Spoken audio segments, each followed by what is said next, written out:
বাংলাদেশের প্রথম যে সাংবাদিক সমিতি দখল করার জন্য শিবিরের সাধারণ সম্পাদকের নেতৃত্বে সরাসরি হামলা চালানো হলো। এখানে জগন্নাথ বিশ্ববিদ্যালয় শাখা শিবিরের সাধারণ সম্পাদকের নেতৃত্বে হামলা চালানো হয়েছে। এটা সাংবাদিকরাই আমাদের জানিয়েছে এবং সেখানে শিবিরের সাংগঠনিক সম্পাদক সহ আরো বেশ কিছু নেতাকর্মী এবং অচেনা মুখ ছিল, যে মুখগুলোকে প্রথম আলো বলেন কিংবা যাই দিন বলেন, সমকাল বলেন, এই পত্রিকার যারা ক্যাম্পাস প্রতিনিধি রয়েছে তারা চেনে না। তো এই ধরনের যারা ক্যাম্পাস প্রতিনিধি রয়েছে তারা তো অবশ্যই সবাইকে চেনার কথা, কিন্তু তারা চেনে না। তো আমরা বিশ্ববিদ্যালয় প্রশাসনের নিকট দাবি জানানোর আগে তারাও এই ঘটনার সাথে জড়িত বলে আমরা অভিযোগ করছি এবং তার সুস্পষ্ট প্রমাণ রয়েছে। এই বিষয়ে কোনো ছাড় দেওয়া হবে না এবং সাংবাদিকরা তারা আমাদের জানিয়েছে তারা এই বিষয়ে আইনানুগ ব্যবস্থা নেবে। আর ছাত্র সংগঠন হিসাবে এরকম এই সন্ত্রাসী কার্যকলাপের বিরুদ্ধে এবং তারা সারাদিন সোশ্যাল মিডিয়ায় কত বক্তব্য রাখে, কত ধরনের নিজেদের সহি মানসিক উপস্থাপন করে, অবশ্য তারা সরাসরি এই প্রথম যে 15.5 বছর ছাত্রলীগ যে দুঃসাহস করেনি সেই দুঃসাহস শিবির করে দেখালো।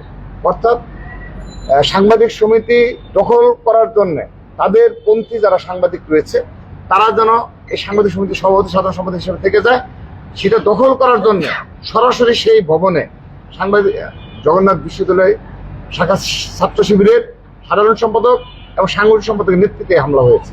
অপরপক্ষে যখন সাংবাদিকদের উপর হামলা হয় অপরপক্ষে যখন সাংবাদিকদের উপর হামলা হয় সেই হামলা চলাকালীন সময়ে ছাত্র দলের প্রেসিডেন্ট সেক্রেটারি সহ আমাদের ছাত্র দলের শীর্ষ পর্যায়ের নেতৃবৃন্দকে সাংবাদিকরা ফোন করে বারবার অনুরোধ জানিয়েছে, ভাই আপনারা যদি আসেন হয়তো পরিস্থিতি নিয়ন্ত্রণ করা যাবে, কিন্তু আমরা তাদেরকে অনুমতি দিইনি। এই কারণে যে ধরনের এই বাংলাদেশে যে প্রপাগান্ডা এবং অনলাইনে যে মিথ্যাচারের যে রাজনীতি অব্যাহত রয়েছে, যেটা এখন পর্যন্ত সরকার এই বিষয়ে কোনো ব্যবস্থা নেয়নি, আমরা দাবি জানাচ্ছি আমরা এর জন্য যে ধরনের প্রতিবাদ, যে ধরনের আন্দোলন সংগ্রাম গড়ে তোলা উচিত আমরা সেটা করবো ইনশাল্লাহ কিছুদিন পর।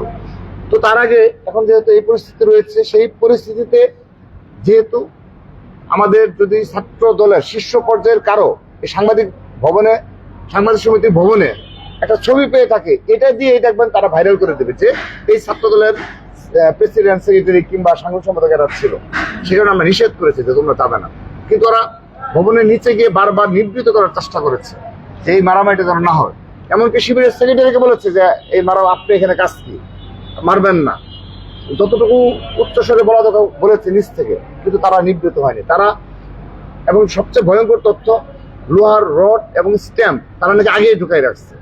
এবং আরেকটি ভয়ঙ্কর তথ্য হলো সিসি ক্যামেরার অফ রাখা হয়েছিল। তো কে সিসি ক্যামেরা ফুটেজ অফ রেখে, সিসি ক্যামেরা কারা বন্ধ রেখেছে, এটি বিশ্ববিদ্যালয় প্রশাসনকে জবাব দিতে হবে, অবশ্যই জবাব দিতে হবে। আমি আজকে নিজে এখানে বলে গেলাম, আমাদের ছাত্র দলের নেতাকর্মী রয়েছে, সাংবাদিক সমিতির প্রতিনিধি রয়েছে, সাধারণ শিক্ষার্থীরা রয়েছে, তারা আজকের দিন পর শুক্রবার আগামীকাল থেকে দাবি আদায় করেছে এবং এই সন্ত্রাসীদের বিচার হওয়ার আগ পর্যন্ত নট অনলি জগন্নাথ বিশ্ববিদ্যালয় ছাত্রদল সবগুলো ক্যাম্পাসে তার প্রতিবাদ অব্যাহত রাখবে এবং এই জগন্নাথ বিশ্ববিদ্যালয়ে এই সন্ত্রাসীদের বিচারের মাধ্যমে আমরা একটা বার্তা দিতে চাই, এই পুরো বাংলাদেশে আর কোথাও এই দখলদারিত্বের রাজনীতি চলবে। বিশ্ববিদ্যালয়ের নিজস্ব ভিসি, জামাতের প্রক্টর, জামাতের ট্রেজারার, জামাতের নির্বাচন কমিশন ছাড়া তারা সাংবাদিক সমিতির নির্বাচন করতে দিতে চায় না। তার মানে কি? তার মানে ছাত্র সংসদ নির্বাচনে কিছু একটা ঘটেছে, এটি ইনশাআল্লাহ সময়ের প্রমাণ হবে। তা না হলে সাংবাদিক সমিতি ইলেকশনে শিবিরের কাজ কি? কেন তারা এখানে দখলদারিত্বের জন্য তারা সশরীরে গিয়ে হামলা ক্ষেত্রে ভূমিকা পালন করবে? হোয়াই? এবং গতকাল আমি নিন্দা প্রতিবাদ জানাচ্ছি এবং এই ধরনের রাজনীতি কবর রচিত হবে। আর বেশি দিন এই ধরনের রাজনীতি করতে পারবেন না, যে নিজেরা সন্ত্রাসী কায়দায় প্রথম আলো, সমকাল, যাই দিন, বাংলাদেশ প্রতিদিন সহ স্বনামধন্য পত্রিকার ক্যাম্পাস রিপোর্টের উপর হামলা করে আপনি নিজেই নাটক করেন যে আপনার উপর হামলা হয়েছে। এই ধরনের শিবিরের রাজনীতি আল্লাহর রহমতে বাংলাদেশে কবর রচিত হবে ইনশাআল্লাহ। সবাইকে ধন্যবাদ। এখানে যারা আহত সাংবাদিক তারা যেটা অভিযোগ করবেন যে বিশ্ববিদ্যালয় প্রশাসনে মদতে এই হামলাটা হয়েছে এবং বিভিন্ন সময় আমরা দেখতে পেয়েছি যে জগন্নাথ বিশ্ববিদ্যালয়ের ছাত্রদলও অভিযোগ করেছে বর্তমানে যে বিশ্ববিদ্যালয় প্রশাসক রয়েছে তিনি জামাতপন্থী এবং তাদের পারপাস ছাত্র। একটা বিশ্ববিদ্যালয়ের মতো জায়গায় দলীয় কোনো প্রশাসন থাকার সুযোগ আছে কিনা এবং এই জায়গায় আপনাদের অবস্থানটা আসবে? আমি স্পষ্ট একটা অবস্থান ব্যক্ত করি, অবশ্যই এখানে দলীয় কোনো বিষয় নেই। কোনো বিশ্ববিদ্যালয়ে দলীয় কিংবা নির্দলীয় এটি কোনো বিষয় না। আপনি যদি দেখেন যে তিনি নির্দলীয় সেজে আলটিমেটলি জামাতের বেশি, কিন্তু নির্দলীয় সেজে তিনি এই ১.৫ বছরে কি উপহার দিয়েছে জগন্নাথ বিশ্ববিদ্যালয়কে বলুন? একটি বলেন যে তিনি উল্লেখযোগ্য কোনো ভূমিকা রেখেছে সাধারণ শিক্ষার্থীদের জন্য। তো সেটা ফ্যাক্টর না, ফ্যাক্টর হলো যে আপনি ভালো কাজ করতে পেরেছেন কিনা। আপনি ৯০ সালে বিসি যারা ছিল, আপনি তার পরবর্তীতে যারা ঢাকা বিশ্ববিদ্যালয়ে বিসি ছিল তাদের এক্সাম্পল দেন না। তারা কি ইতিহাসে স্থান করে নিয়েছে না? তাদের সজ্জন ব্যক্তিত্বের অধিকারী এবং তারা ন্যাশনাল ফিগার এবং তারা সাধারণ শিক্ষার্থীদের প্রশ্নে আপসিক ভূমিকা সবসময় অবতীর্ণ হতো। তো সেখানে তো তার দলীয় বিসি ছিল, দল থেকে মনোনীত হয়েছিল, কিন্তু তাদের নাম কি দলীয় বিসি হিসেবে আখ্যায়িত হয়েছে ইতিহাসে? হয়নি। অর্থাৎ আপনি ক্যাপাবল কিনা এবং আপনার সে মানসিকতা রয়েছে কিনা, সেই ধরনের যোগ্যতা সম্পন্ন কিনা, এটি হলো ফ্যাক্টর। তো আমরা যেটা বলতে চাই, এই জামাতি প্রশাসন একটি ছাত্র সংসদ নির্বাচন করেছে, আমরা দেখেছি কি করেছে। কিন্তু এখানে আমাদের একটি মাত্র বিষয় যে আজকে আমাদের যে আহত সাংবাদিক যারা রয়েছে তারা আমাদেরকে অবহিত করেছে বারবার, ৪ জন সাংবাদিক ৪ জন অবহিত করেছে এখানে সরাসরি বিশ্ববিদ্যালয়ের বিসি এবং প্রক্টর জড়িত এই হামলার সাথে, এবং সিসি ক্যামেরা বন্ধের সাথে বিশ্ববিদ্যালয়ের বিসি এবং প্রক্টর জড়িত। আমরা অভিযোগ করছি, ছাত্রদল অভিযোগ করছে, কিন্তু তারা জবাব না দিয়ে আর পার পাবে। আমরা খুব সবিনয় ভাবে বলছি তাদেরকে ব্যাখ্যা দিতে হবে। আপনি দেখেন ঘটনা ঘটেছে গতকাল, তারা কি কোনো ব্যাখ্যা দিয়েছে? কোনো ব্যাখ্যা প্রদান করেছে?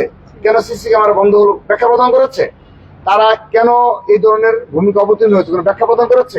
কেন শিবিরের সাধারণ সম্পাদক সাংবাদিক সম্পাদক এই ভবনে সাংবাদিক সমিতির ভবনে ছিল হামলার সময় কোনো ব্যাখ্যা দিয়েছে? ব্যাখ্যা দিতে পারেনি। অর্থাৎ এটি পুরোপুরি এটি চিত্র যে জামাতি প্রশাসন যেখানে থাকবে এটি হলো বাস্তব চিত্র। সেখানে ভিন্ন মত সহ্য করার মতো তাদের কোনো ক্ষমতা নেই, তাদের কোনো প্রকার কোনো সেই ধরনের ধৈর্যশীলতা নেই। অপরপক্ষে এই যারা যে সকল সাংবাদিক আজকে গুরুতর আহত হয়েছে তাদের সবার রিপোর্ট দেখবেন, অধিকাংশ ক্ষেত্রে অনেক ক্ষেত্রে প্ররোচিত হয়েও হয়তো বা মিথ্যা ভাবে তাকে করা হয়েছে, নিউজ সরবরাহ করা হয়েছে। তারা ছাত্রদলের বিরুদ্ধে বেশ কয়েকটি নিউজ কিন্তু দিতে করেছে। আমরা তো সেগুলো নিয়ে কোনো না, আমাদের কথা হলো আজকে আমরা তাকে বলেছি যদি ছাত্রদল কোনো অন্যায় করে থাকে সুস্থ হওয়ার পর প্রথম নিউজ যারা ছাত্রদলের বিরুদ্ধে করে, যদি আমাদের ছাত্রদল অন্যায় করে থাকে আমরা এই স্টাইলে রাজনীতি করি। কিন্তু ওদের রাজনীতি হলো কি যে একটা সন্ত্রাসী কর্মকাণ্ড করে এবং একটা বিশাল বড় ভোট বাহিনী নির্ভর সোশ্যাল মিডিয়া করে তারা মনে করছে যে সবকিছু দখল করে ফেলবে। আল্লাহর রহমতে দখলদারি তো বাংলাদেশে হবে না, এর কবর রচিত হবে। ইনশাআল্লাহ। আল্লাহ হাফেজ।